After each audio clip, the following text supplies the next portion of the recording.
Hello, everyone. Welcome to the Kansas City Public Library. My name is Sophie Williams. I am the Signature Events Coordinator here. And how are we feeling right now, like, culturally? Is it feeling normal right now? Yeah, that's kind of what I assumed. Last time we felt this very normal, I'd say it was about 4 years ago. And I, for reasons I'm sure you're all familiar with, was spending a lot of time at home watching a lot of YouTube. And it was during another election cycle, and something was creeping through our streets, slowly killing a third of the American elderly population. I discovered Mr. Beat around that time and found him to be refreshing and clear-eyed in a way that most other people who were trying to explain what was going on weren't. And he was doing it purely from this historical context. And when I had a chance to get him here, I had to jump at the opportunity. Before I properly introduce him, I do want to briefly mention a few other things we have coming up. This Saturday at 1 at the Central Branch, we will be having the Kansas City Weavers Guild doing a lab celebrating their show currently at the Golden Gallery. Next week on the 21st at UMKC, we will be having our annual Writers for Readers program, which this year is an evening with Gillian Flynn. And then coming in December on the 5th, back up at Central, we will be having the swimmer and activist Skylar Baylor to discuss his book, He, She, They. And now for actual intros. Matt Beat is a YouTuber, video producer, podcast host, and musician based out of Kansas. He has taught grades 7 through 12, specializing in history, economics, and politics. His YouTube channels, Mr. Beat and The Beat Goes On, have accumulated over 1 million subscribers and nearly 300 million views, expanding his classroom around the world, which is a quote I stole from his website. He has also worked as an advocate for freedom of information and the rights of educators, speaking to the needs for an honest discussion of history, especially at moments when that history is being warped or weaponized. He'll be in conversation with the library's Director of Programming and Marketing, Steve Woolfolk. Steve joined the library in 2006, first as a writer and then as an editor, and then in his current role, helming our signature event series. He's also my boss, so he did ask me not to mention his own award-winning record on freedom of speech. They'll be discussing Matt's book, The Power of the Supreme Court. The book explores the history of our highest court, how the decisions it has laid down through history affect us today, and help us plan for how the current court might affect us in the future. Everyone, join me in welcoming Steve Woolfolk and Matt Beat.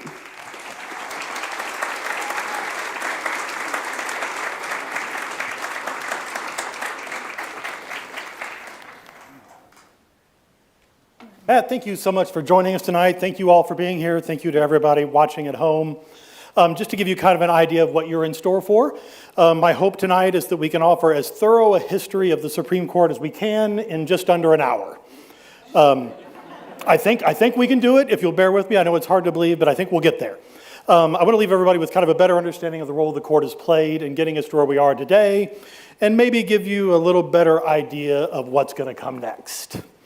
So Matt, I'd like to start with I want to get to John Marshall, and particularly Marbury versus Madison, because that's really where the modern court begins. But there were Supreme Court justices before that.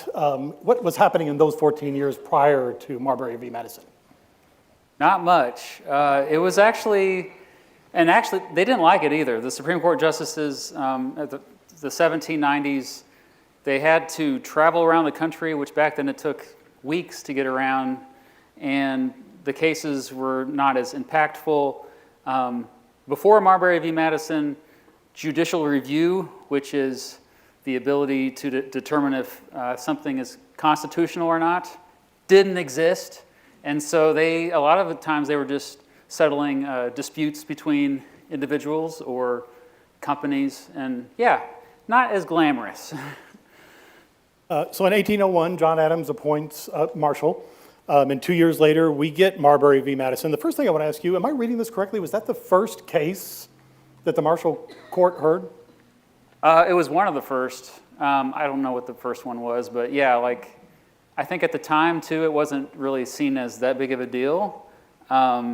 So should I go over the details? Yeah, absolutely. So Marbury v. Madison, it's, I think, the most important case in American history. What happened was John Adams was the second president. He lost re-election. And so he's like, well, before I leave, I'm going to get as many of my people, my Federalist people in there as possible before my bitter enemy, Thomas Jefferson, takes over. Oh, freaking Jefferson. But yeah, like, and so he was like shoving all these appointments through, and so these are people that Jefferson did not like. And so Jefferson gets in there, and he's like, no, I'm not going to accept those appointments. And long story short, the guy who was promised a job in the executive branch was denied it because Jefferson didn't want him because he was a Federalist.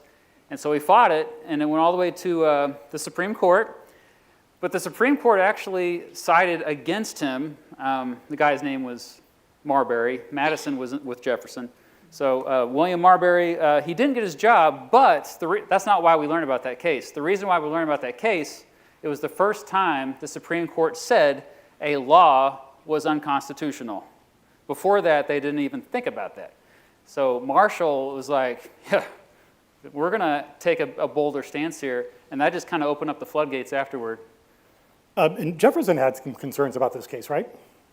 Yeah, oh yeah, yeah. Was that tied to the precedent, or was that tied to the fact that his side just lost the basic case? Both probably, but yeah, Jefferson and Madison were, they were the opposing parties. So the first two major political parties were the Federalist Party and the Democratic Republicans. Not to be confused with the Democratic Party or the Republican Party. The Democratic Republicans. The Democratic Republicans were the limited government party. They did not want the federal government to have much power at all. So they were like, are you kidding me? The Supreme Court, you're trying to give the Supreme Court more power? They don't have, this is not in the Constitution. They can't just give themselves this power. If you read Article 3 of the Constitution, which spells out exactly what the Supreme Court can do, there's not much there. And so they're like, dude, you can't do that. So in this era, there's not a lot of people talking. Today we hear originalist is a big term that we hear in the courts. At that time, obviously, that's not happening because many of the originalists were still alive and serving in the government. Yeah. How were the different factions in the courts characterized at that time? You basically had two schools of thought come out, and it was either the strict constructionist, which just means people that believe the Constitution only said literally, or only meant literally what it said. So it has to explicitly say the government can do that for the government to do it. And then you had the loose constructionist wing, which was John Marshall, and they said, no, like, the Constitution's really short. Clearly, there's stuff in here implied, because there's going to be new things that happen, there's going to be new technologies, new situations that come up that the Founding Fathers couldn't possibly have imagined, so we've got to have a loose interpretation. Ultimately, the loose interpretation, or the loose construction wing won out pretty quickly, actually. Yeah, thanks to Marshall. And after that point, we talked a little bit about this, but I grew up in a Navy family. They always, most of them were Democrats, but they described the value of conservatism as an anchor. That when things start to move too fast, the conservative party should drop an anchor. Doesn't take you backwards. It can slow you down, it can stop you, it can let you look around, make sure you're going in the right direction. Do we see that in the court at the time? Is there a wing that wants to move is this the progressiveness, I guess? Is that an issue, people wanting to move the country forward politically, and then others saying, hey, hold on, we need to slow down and see what's going on here? Yes, but I would say not so much in the judicial branch. The Supreme Court usually tried to avoid that.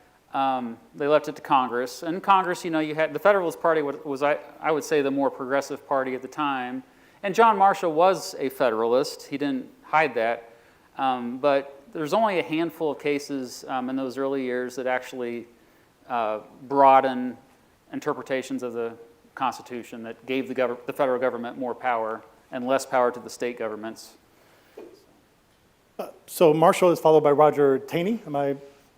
Yeah, Taney is how you pronounce it. It doesn't make any sense. It's spelled T-A-N-E-Y, but yeah, it's Taney. I don't know why.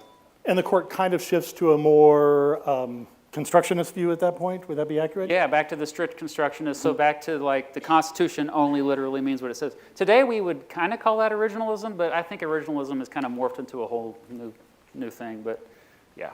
Now, that doesn't necessarily mean that there aren't decisions and decisions that have meaningful impacts on people's lives. One example of that under that court would be the Dred Scott decision. Can you talk a little bit about that and how that relates back to the Marbury versus Madison ruling? Yeah, so the Dred Scott decision, you should have learned about it in high school history class, but in case you didn't, it's okay if you don't remember. That was the actually really horrible decision, maybe the worst in American history, in my opinion, in which you had a slave and his wife who had moved, the owner of this slave had moved to a free state. He lived there for many years, and the owner wanted him freed. And long story short, he was not freed. He had to return back to the slave state of Missouri, and he fought. He's like, no, I earned my freedom. I'm a free citizen now, and so I deserve the protections under the Constitution. And went all the way to the Supreme Court. Supreme Court said no. And not only that, Taney, who wrote the majority opinion, said, slaves are not even people. They don't even get rights. And so pretty messed up. His whole justification, and it's not like Taney was, all Supreme Court justices are smart people.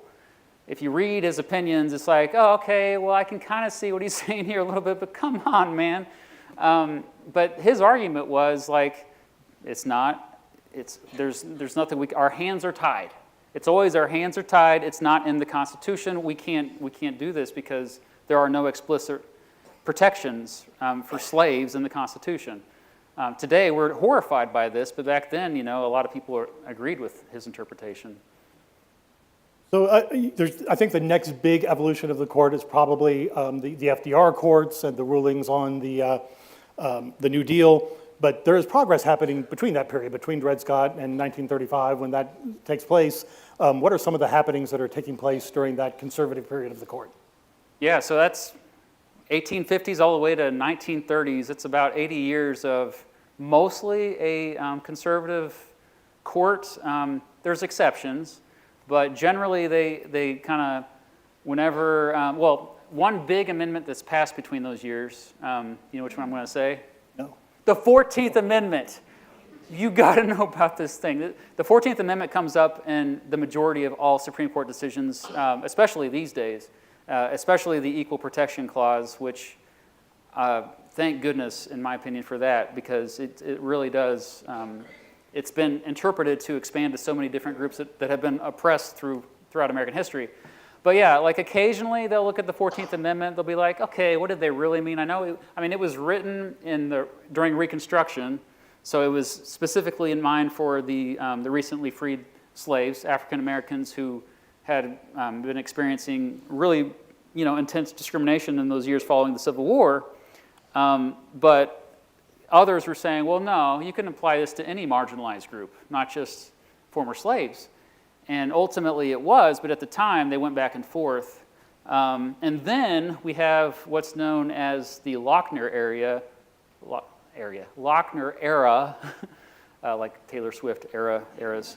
This is Taylor Swift's favorite era, is the Lochner Era. Have you heard of the Lochner Era? I have. Okay. What do you know about the Lochner Era? Very little. Okay, well, dang it. Gonna make me explain this. Okay, yeah, so... You want me to? I'm not the expert. You want me to? I can try. Lochner v. New York was a case which they overworked workers and didn't pay them much. And so these workers fought back. And so the court decided, they actually decided on the side of business instead of the workers. And so we call this whole period from the 1890s all the way up to the 1930s during the New Deal era the Lochner era, because this was a time when the Supreme Court always went back to the Lochner decision saying the federal government should not be interfering with free enterprise. It should not, states can make their own laws. States can do whatever. If they want to have their own regulations, it's fine. But sometimes even then, states couldn't, like they couldn't have a minimum wage. And so it was all like, okay, just unfettered capitalism, markets, let them do their thing. That changed during West Coast v. Parrish decision during the FDR New Deal era. But yeah, that was a very conservative time of the court. So I like that you bring that up because you can imagine if that's where the court's head is at, if that's where the rulings are going, a very progressive agenda by an FDR administration probably not received real well. Was that the first case of a court kind of actively trying to obstruct a presidential agenda? A little bit. They did during the Civil War as well, but Abraham Lincoln solved that problem by saying, let's just get some more justices in there. No problem. Let's pack the court.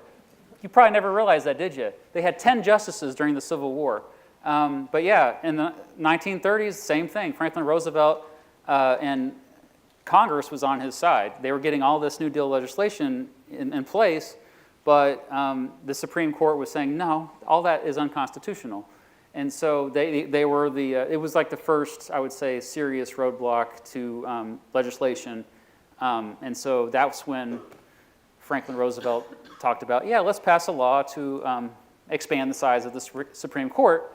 And that was controversial. A lot of people criticized him for that. But I think the Supreme Court kind of got the message because the West Coast v. Parrish decision was when you had a justice swing, like some of the moderate justices were like, okay, well maybe the New Deal laws are okay actually, maybe they're constitutional. And there might be a tie then to the threat to expand the court. Was that a threat to the power of the existing justices? There was a journalist at the time who said it was the switch in time to save the nine, which means that they're like, well, maybe we better listen to Franklin Roosevelt or we're going to lose our jobs.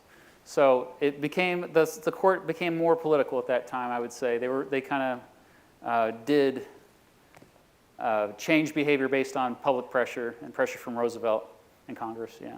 And he gets some of his own appointments as well. And by the end of his term, the court has signed off on much, if not all, of the New Deal, correct? Yeah, and then that later paves the way for the Warren Court, which is where we get some of the most dramatic decisions in American history was during the Warren years. Earl Warren. You're probably going to bring him up, though, aren't you? Yes, I think he's in here. So at some point after FDR's appointments and the New Deal is done, you mentioned in your book that in the 1940s, the early 1940s, we again have a split court. And I'm looking at that and I'm saying all of these appointments are either FDR or Truman appointees, I think. How do we end up with an ideologically split court? I mean, it's still, some of them, there's always a line that has to be crossed. And I think at that time in the 1940s, they realized, okay, maybe we need to kind of rein it in a little bit. And we always just assume that justices are ideological. They're not. A lot of them are pragmatic. A lot of them, like the justices on the court right now, we just assume they're going to lean far to the right the rest of their lives. If you study history, you'll realize that's not probably going to happen. One of the most famous examples we have is David Souter, who was a nominee of, I think he was George H.W. Bush's pick, conservative pick. He later was with the left-leaning justices more than the right-leaning in most decisions. So, yeah, they surprise you. So 1953, Eisenhower nominates Earl Warren Yep. to be the Chief Justice. What does Eisenhower see in Warren? Well, Earl Warren was the governor of California, and he was a pretty influential governor, especially during World War II. And so they had come to know each other. I think Eisenhower trusted him. But I think mostly the fact that, I mean, the justices also today, most of them are former judges. They're not former politicians. And I think this used to be more common for former politicians to be actually appointed as Supreme Court justices. And actually, it was more common for Supreme Court justices to run for public office. Like most famously, we had Hughes, he ran for president in 1916. But yeah, and then of course William Howard Taft was the president, he later became a justice. So this used to be more common to have a politician because they are able to bring people together. If you have a really important decision that needs to be made, they're able to build coalitions and work with different types of people. Earl Warren was definitely that type of guy. We see that with Brown versus Board of Education. It was unanimous. This is a case today, it would be 5-4. It would be divided. Well, I should say 6-3 now. But you know what I mean. It's a divided court. It's not quite as divided today, but yeah, he was able to unite 9 very different justices on a very, one of the most consequential Supreme Court decisions in American history. So, You mentioned Brown v. Board of Education, and that was probably Warren's biggest accomplishment on the court. Yeah. But if Marshall oversees in Marbury v. Madison, the biggest case in Supreme Court history, I think Warren maybe sees by volume the most important cases in Supreme Court history. Can you talk about some of those key cases that they oversee, the key precedents?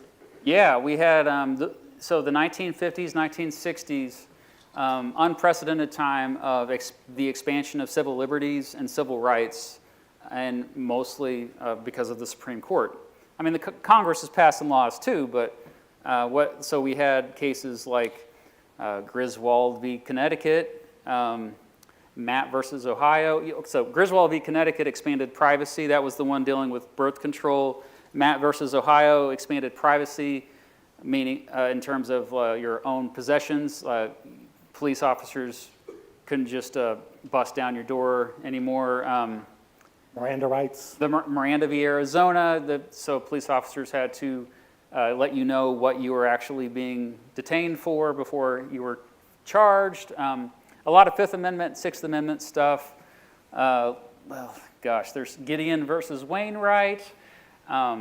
There's Engel v. Vitale. That's the one where that said that mandatory prayer in schools was unconstitutional.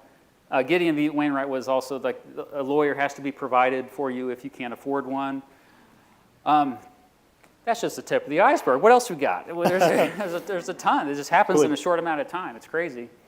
So, and so much happens in such a short period of time, in truth, that there is then another originalism backlash, correct, coming out of the Warren administration. What does that lead us to? Well, it's kind of a slower thing because after the Warren Court, you have the Burger Court, the Chief Justice Burger, who's kind of more moderate, but still okay, that's when we get Roe v. Wade, was under the Burger Court in the 1970s.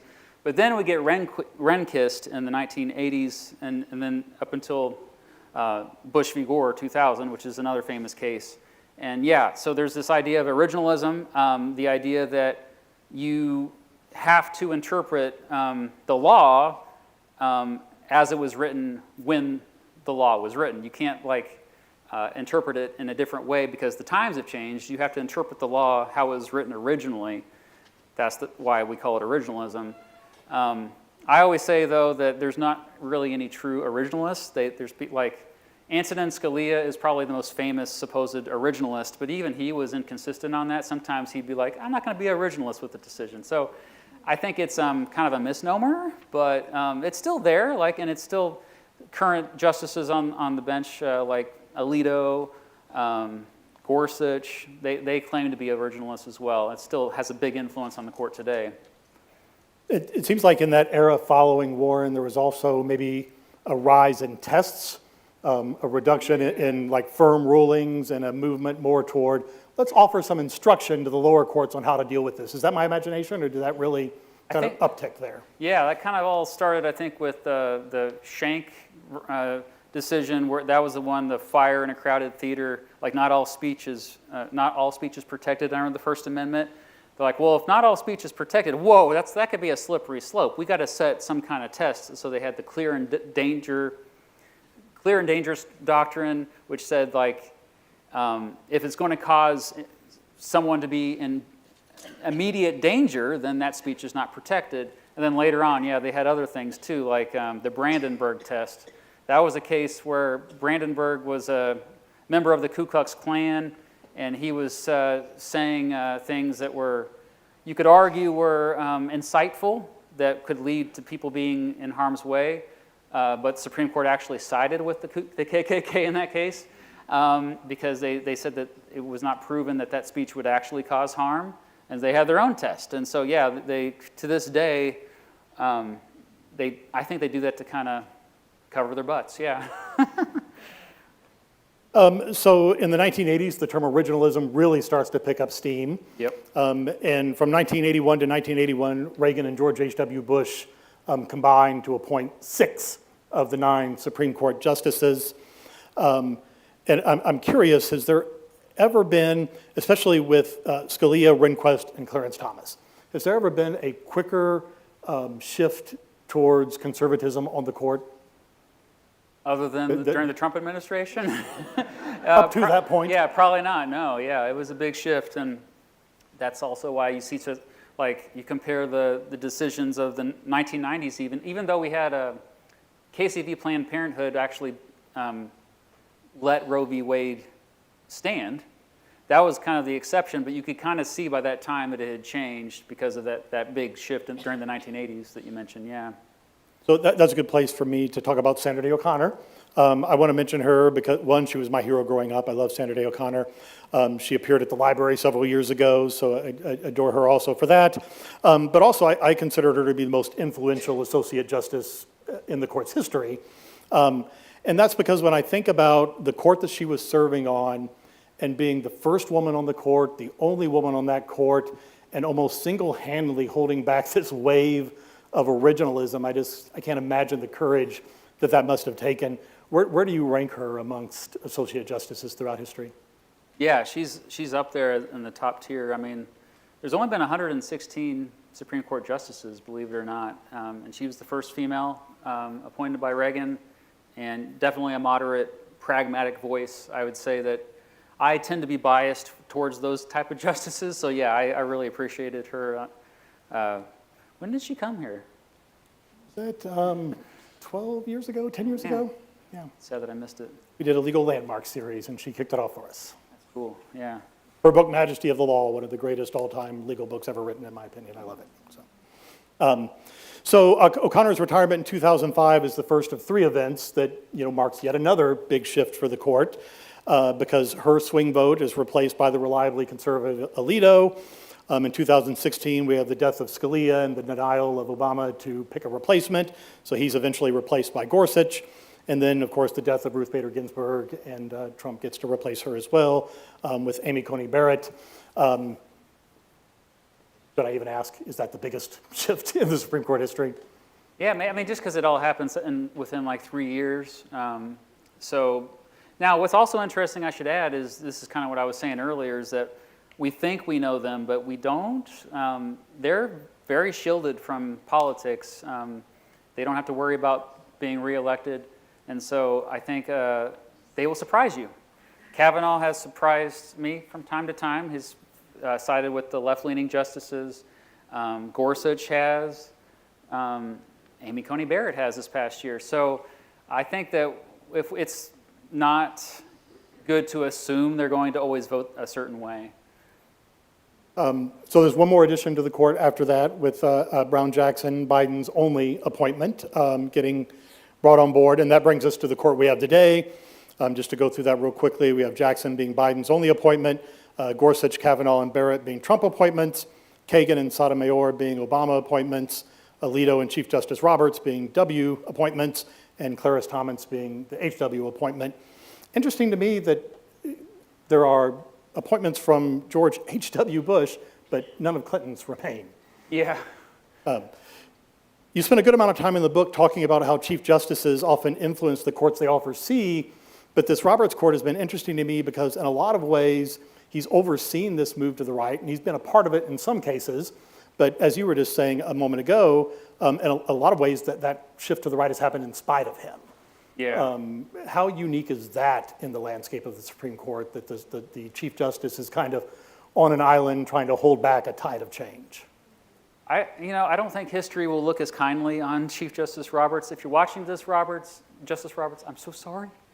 But because he hasn't been able to unite the bench as much as I would have liked. I mean, you could tell he's really this past year he's struggled with how the court has decided, and sometimes you look at the majority opinion that he wrote. And it's like, does he even believe what he wrote? I don't know. It doesn't seem like his leadership has been, like you said, as effective. Because if we look at effective justices, John Marshall is the greatest Chief Justice in American history. A big reason why was because he was a charismatic dude. He was able to bring together a diverse set of opinions and say, hey, let's get all on the same page. Same thing with Earl Warren. I think that's important they meet separately. Who knows what actually happens when they do meet up privately. I wish I could be a fly on the wall, but we don't know what's said. But I have a feeling that it's a very fragmented court right now. It certainly seems to be. Yeah. Would you then think that perhaps a better leader might be able to find common ground, or is this just a uniquely divided Supreme Court? I think so, yeah. We're waiting for that person to be president, by the way. That'd be great if we had somebody who could unite everyone. But yes, it's the same thing with those 9 people. You can find somebody who can unite those. Because, fundamentally, we assume that they're not going to be pragmatic, that they're only going to stick to I have very strict values and beliefs, and I'm never going to stray from them. No. We all... When we hear new evidence, we change our minds. Like you right now, listening to me speak right now, maybe you had this assumption in your head and you're starting to shift a little bit, and I'm learning from being here tonight. I think they're human beings, and so I think if they had a good leader in there, they could have more. But that all said, too, there's still a lot of decisions, 9-0, 8-1. So they're more united than you probably realize as well, even to this day. And a lot of strange combinations, too. Even when it's 5-4, you will occasionally see a case where, it's Alito and Thomas maybe combining with Sotomayor and Jackson on the majority decision. So I want to make sure that we leave plenty of time for audience questions. But as we kind of approach the end here, I think it's important to talk about precedent. For much of the court's history, it seemed to be largely governed by that principle of adherence to precedent set by previous courts. Is there any evidence that this court has a measurably higher tolerance for disregarding precedent than previous courts have? Jackson v. Dobbs is probably a good example of, because I thought that Roe v. Wade was a pretty strong precedent, and they just got rid of that. And I think that was surprising to a lot of legal scholars. But overall, I think this current court is... they try to take a more narrow approach, which that just means they're trying not to make too many broadly sweeping decisions. They're trying to, a lot of times they're also trying to, my hands are tied. We can't do anything about this. We send it back to the states. That's not necessarily a bad thing, because when they do that, they're actually limiting their own power. There's a lot of people that say that the Supreme Court has way too much power these days, and that's what I say in the book, is that never before have they been this powerful. It doesn't have to stay that way. Maybe it's a sign that they are willing to give up some of their power, which is really rare in history, to just give up power. I'm going to work in an audience question here before I get to my final questions. Do you have any specific recommendations for younger people, teenagers, young adults who are trying to understand the current political landscape? Other than your YouTube channel, I think would be a great place to start, right? Yeah, YouTube does have a lot of good resources. And a lot of frightening ones. Yeah, it's gotten better than it used to be. There's another channel I'll give a shout out to, Legal Eagle. He's an actual lawyer that looks at a lot of contemporary cases and I think does better than me as far as, because I'm just trying to get people interested. A lot of times I'm just trying to translate legalese, because it really is like another language when you're reading through these opinions. And but yeah, if you want to dive deeper, there's other channels. I would say I'm just a starting point. And all the oral arguments, they broadcast them. Most of the oral arguments you can hear between October and February. If you go on to C-SPAN's website, I love C-SPAN. I got to meet some of those guys. Yeah. Shout out to C-SPAN. Those are my homies. Anyway, yeah, like there's, I think it's, when you realize all of these cases, it's just ordinary people a lot of times. They're just kind of temporarily in the spotlight and really, like a lot of times the laws are ordinary, but the Supreme Court just decides, like, you know what, we're going to make this law extraordinary and we're going to change our interpretation of it. I think that is incredibly relevant, and so I think a lot of people that want to study law, when they first are getting into it, they just like listen to those oral arguments, and it's actually pretty entertaining.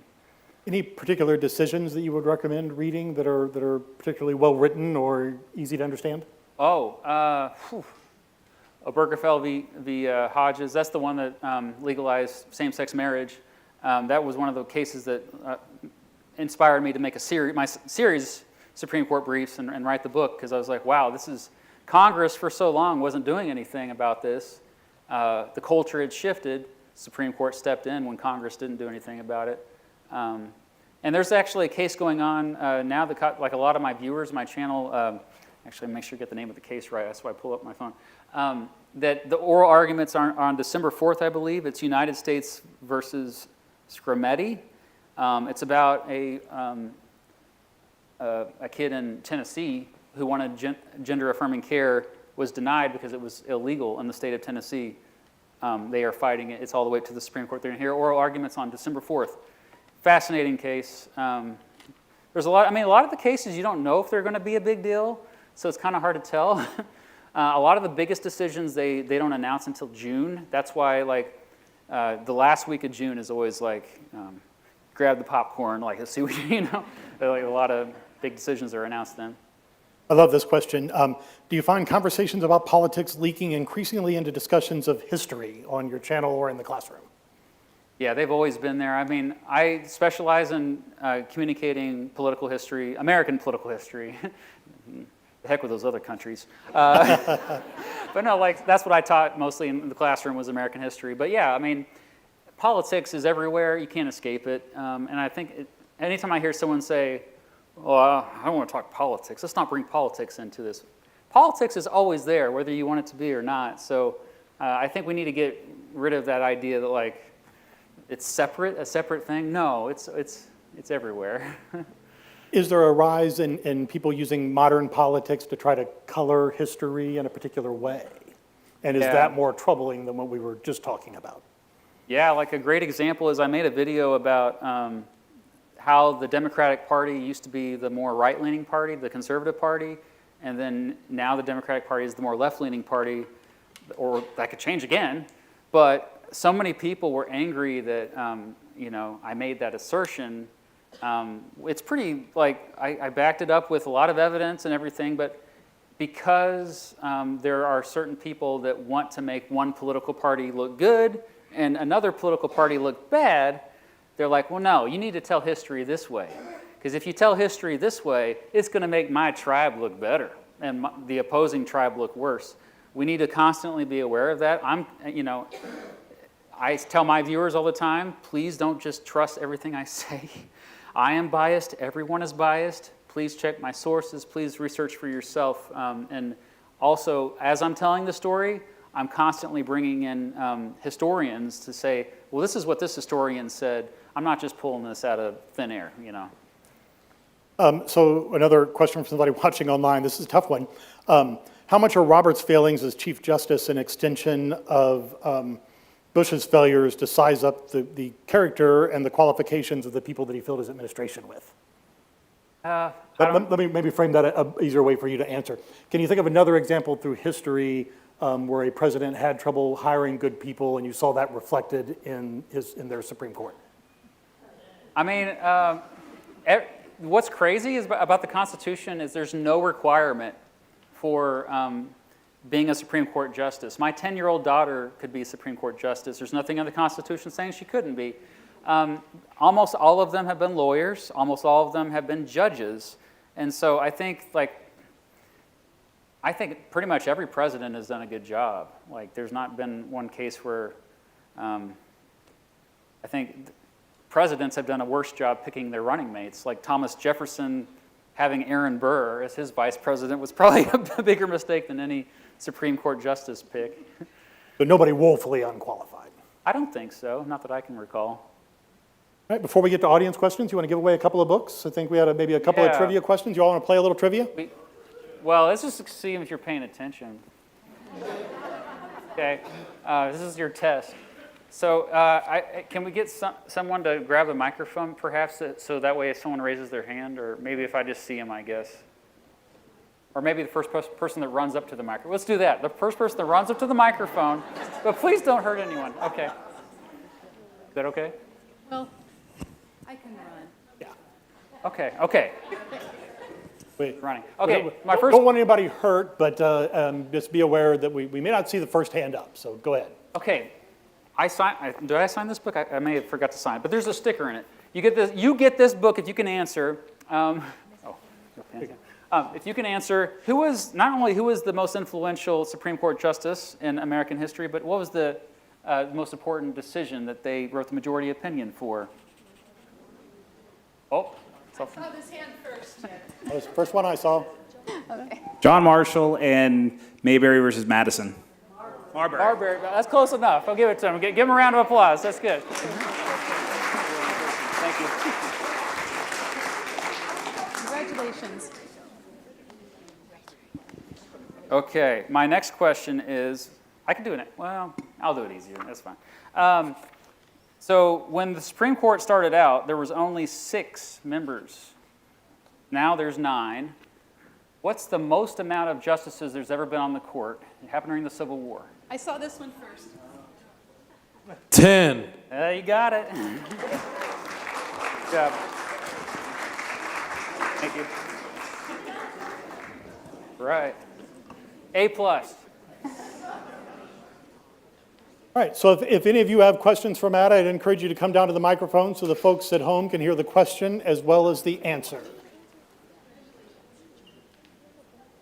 Okay, I have 2 questions. One's political and one's kind of not. Anyways, so the first one is, so with the Trump versus USA and the immunity decision from this last year, do you think that could go down in history as the worst decision since Dred Scott, since there is nothing in the Constitution about presidents being above the law and not having immunity? So that's the first question, which is kind of a simple answer. Yes or no? If you would have, I think, honestly, a lot of it just is, we'll see what happens now that he's reelected and see what he tries to get away with. Because I think I thought they would be more narrow with the decision, but they were not. They kind of opened up the doors a little bit too much for me, giving the president too much power. It could go down as one of the worst, if not the worst. I agree. It definitely alarmed me when I saw that. And so this is more because of all, the politics and stuff that the Democrats have been talking about expanding the court. But my question about expanding the court does it kind of make sense since there are 13 circuits and each of the 9 justices are appointed, 4 of them are appointed 2 circuits to oversee. And so there is kind of a logic to having 13 members of the court because and also the size of the country, the amount of people, the amount of cases in those 13 districts, right? Districts? It has gotten so much larger. And so each justice, what are the 4 justices that have 2 circuits that they have to oversee? And doesn't it kind of make sense to go to 13 for that reason? I think so. I would say that should be a goal of Congress. Now, obviously, because the Supreme Court has become so political, how you do it matters. I think that it would have to be some kind of bipartisan agreement. I don't see it happening anytime soon, but I think we should strive for that because, the country has grown. Same thing with the House of Representatives, by the way. The last time the House of Representatives was expanded was, do you know when? 1929. You say it? 1929. I made a video about this. 1929. The country, we have grown. We are 335 million people, and we still are. I always say if the founding fathers were around today, they'd be like, that's it? That's all the people you have running things? How do you have, like, you know? Thanks for bringing that up. Thank you. Yes, you mentioned you don't want to put justices in ideological straitjackets and everything like that. Let me share something maybe a little bit contrary to that. I would never do this, but if I were to go to Las Vegas and say I'm going to start betting on Supreme Court decisions, and I'm going to bet how it's going to come out on controversial decisions, I suspect I'd make quite a bit of money, because you can predict. I would argue you can predict how it's going to break down. Not always, not 100%, but I'd say you'd make more money.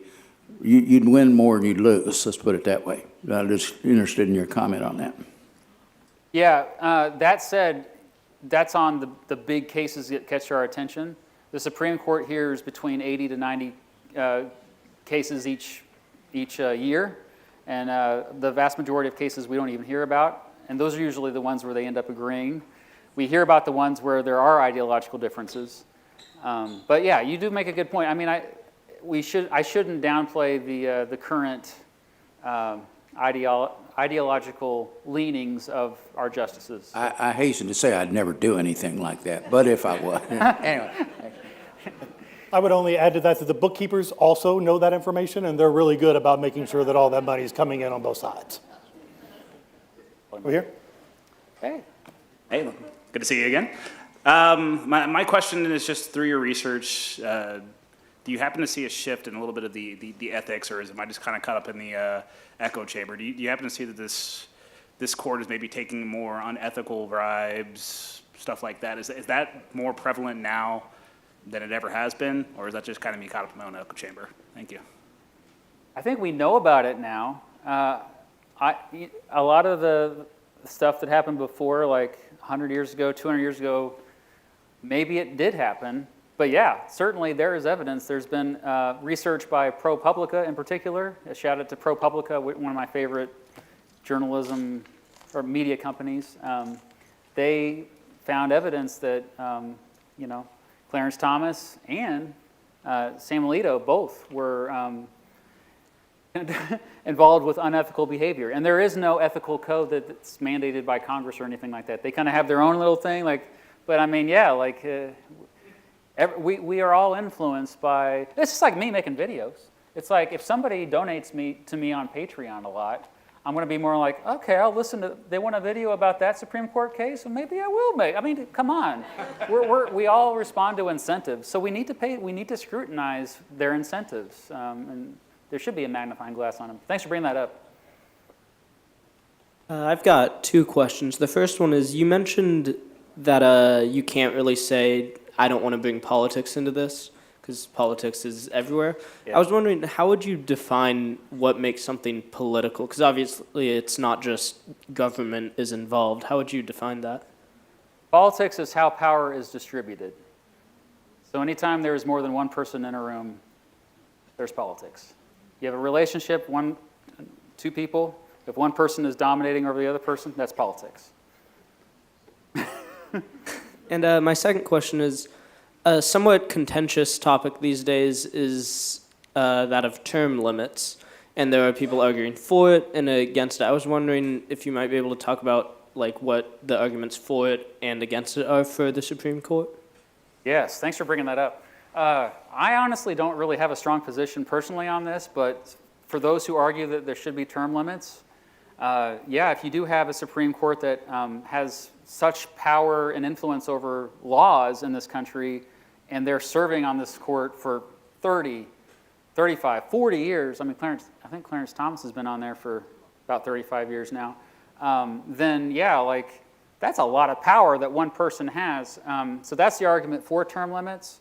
How you do it, I mean, I've heard it proposed that maybe 15 years or 20 years, you stagger them so it's not during an election year, stuff like that. On the other side, the classic argument is you don't want the Supreme Court to be influenced by the day-to-day politics of Washington, D.C.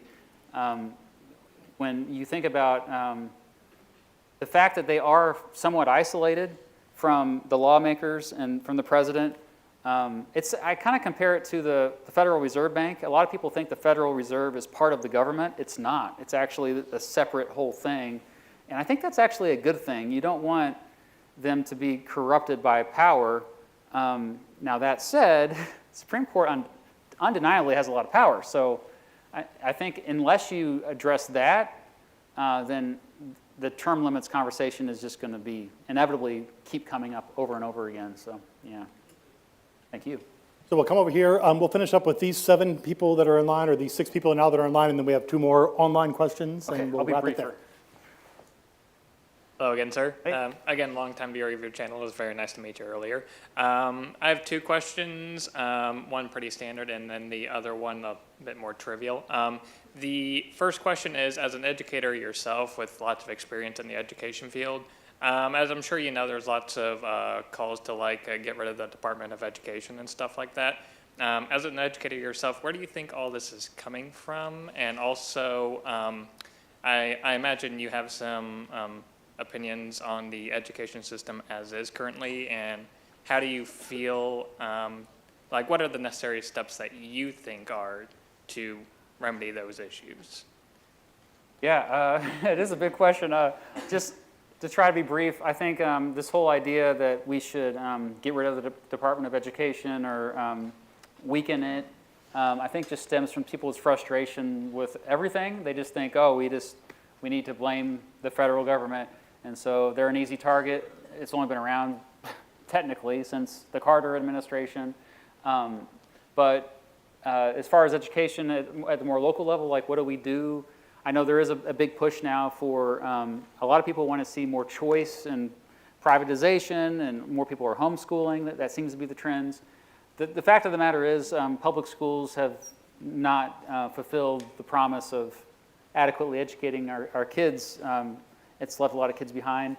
I always take it back to property taxes and funding. I think that unless there's reform at the local level, I made a video about this, about systemic racism. I used to substitute teach in Kansas City, Missouri district, and then I would, at the same time, I was coaching in the much wealthier Blue Valley district. I would drive from Troost to 167th Street. I would see, oh, there's higher property taxes out here. They're getting more money out here, go figure. And so fundamentally, I think that's the root of a lot of the problems we see with education is just the inequality of funding. All right. I'm sorry I'm talking too much. But we're good. We're absolutely good. And the second question, again, just completely trivial. I'm just curious, how far along are you on your 2024 election video? Oh, I've written an outline. For those of you who don't know, I also have a series about every single presidential election in American history. And yeah, I made an outline of it already. And I remember earlier during a live stream, you had narrowed down to a couple of options that you were going to have as your background song for it. Have you made a decision on that? no, I haven't. Any suggestions? I actually don't have a Everybody suggestion. wants Kendrick Lamar, not like us. And I'm like, oh, come on, we can do better than that. Well, thank you, Well, sir. if you have suggestions, just email me. Thank you. Okay, sure. Hi, Mr. B. Well, I have your attention. I must tell you, I'm eternally devastated. I never encountered you on Massachusetts Street while I was a KU student. Oh, yeah. As I watched your videos, I realized eventually, after watching for a while, that you were based in Lawrence. And anyway, I love that you're getting out and doing that. That's awesome. It feels very kindred coming from a KU student. Rock Talk. Anyway, Rock Talk, yes. Anyway, I now work for the Environmental Protection Agency, and so the Chevron decision was huge. I got a very interesting email that day from my boss regarding it. And I guess, just simply, since we don't have a lot of time, what are your thoughts on how that decision was made? That and also EPA versus West Virginia a couple years ago. Yeah, it's just we're gonna find out, aren't we? These next 4 years, and I honestly don't think. Tell me about it. It's my job. It's I think it's going to be rough probably, but I want you to hang in there. And I want to ask you, how have you noticed changes already? Well, the forever chemical legislation passed last year, right? Or earlier this year, excuse me. Yeah.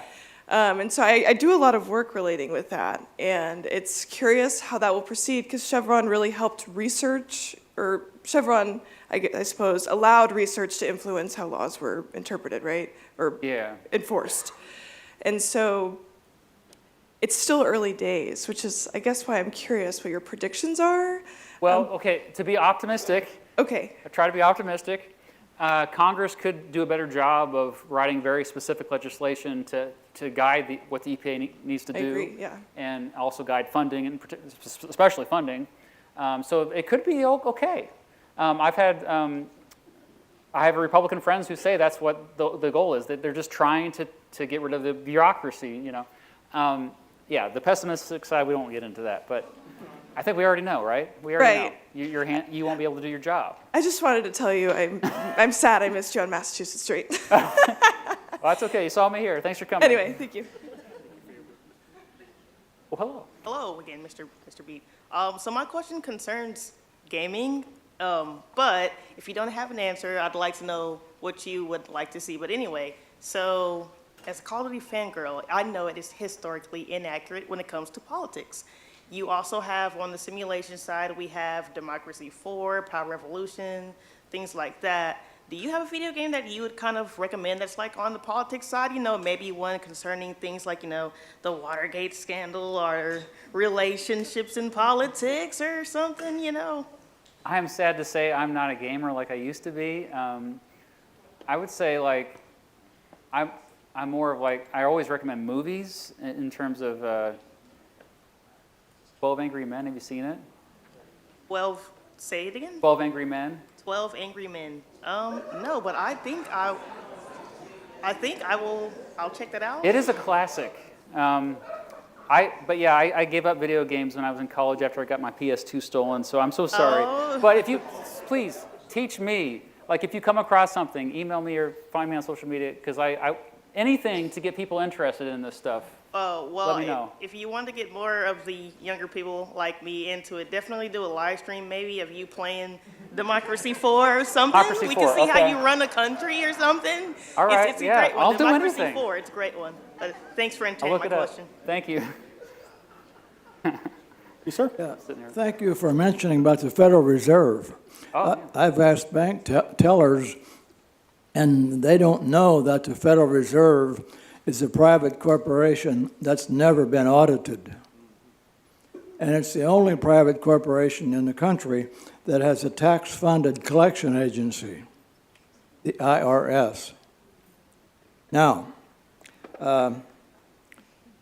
Lincoln got by with having 10 on the Supreme Court, you said? Oh, yeah. Well, what in the world, since Biden got by with criticizing and ignoring the Supreme Court, what would stop them in the next 2 months from having 13 on the court by executive order and a Democratic Senate would approve? Well, it would have to be, if you want to expand the size of the Supreme Court, there's the filibuster is the problem. And so to get around the filibuster, you need a supermajority of 60 senators. And that ain't happening, so yeah. Now, he could have, Sotomayor could retire, and they replace, have you heard about that? So she could be replaced. Hi, Mr. Beat. Thank you so much for all your videos. They've certainly helped on long drives and things like that. Nice. As a physician, and I understand we have 2 other questions, so take as long or as short as you want to answer.